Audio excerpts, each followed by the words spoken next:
उड़ाऊ पुत्र की कहानी, बाइबल स्टोरी, द प्रोडिगल सन।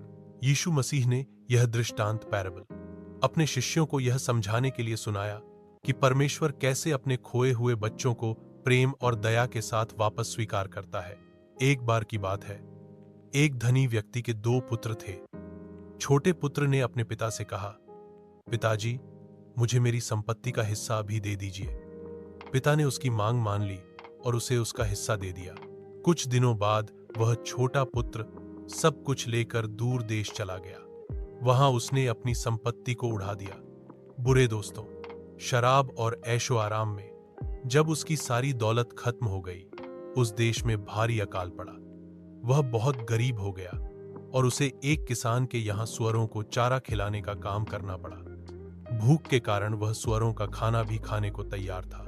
एक दिन उसे अपनी गलती का एहसास हुआ।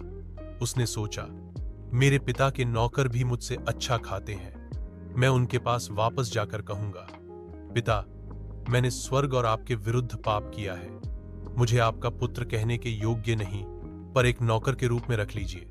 जब वह वापस आया तो उसके पिता ने दूर से ही उसे देखा और दया से भर उठे। उन्होंने दौड़कर उसे गले लगा लिया, उसे अच्छे कपड़े पहनाए और एक बड़ा भोज मनाया। बड़ा पुत्र नाराज हुआ, लेकिन पिता ने कहा, यह मेरा पुत्र खो गया था, पर अब मिल गया है।